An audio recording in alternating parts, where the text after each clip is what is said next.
State asida tha tara helaklaba Erang marakta Congressna Delhi de chattuna leingak thugainaba hotnakhiba miyamna khangnakhi masigi mahutta leibak kannaba hotnaminasi haina BJP Manipur Pradesh ki wangangloi Elangbam Johnson phongdokre ngasi nityai pa chuthekta leiba thambal sanglenda pangthokiba pawgi mifam amada mahakna makha taraduna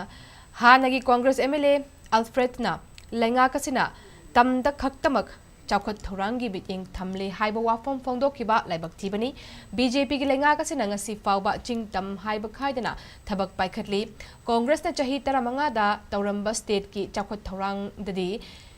BJP ki Chahi Kara Sinahele,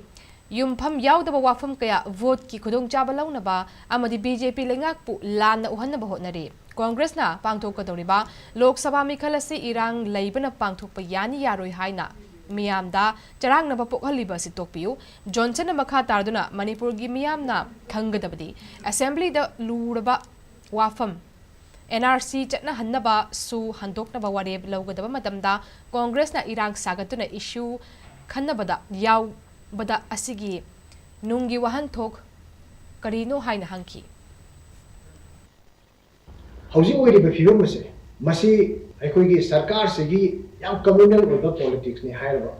regi sarkar segi yang khuba acute policy amani makada chathamani haiba udaragati yamna lanba adugi taseng na madu aikoi sengdo hogdo bi yadu wafam hoye housing oiriba figure masi si karmai oirekono haiba si wafam ni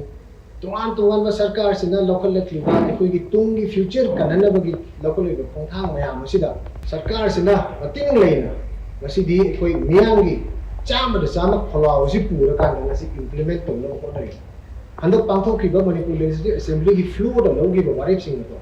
Manipur Mian Zaika, the Pamagalapa. Adugi Warif Singapore, Moku Hana Logo. Tanjasida, Talaxida is a Lodi Besen, Niang the Pami, Niang, Dugumba, Pambato, Sarkar is not Tabak to Ontong, another Pontam, the Ontong even high Besen, Siri Alfred Nah, Madu, Kang the Bugunat away, Aduga. Leingak asina locally liba khongthang sing asida support to game hutta masina communal politics ni adigi aduni na haigal agati congress ki firip si akoi matang asida hangbe ai NRC da congress ki firip kari NRC Manipur ki context se tawbo phai phate si ngasi phau ka committee gra state ki leader leiba myam sene NRC ki matang da assembly da khana ga da kari gi da nok da mapang thokri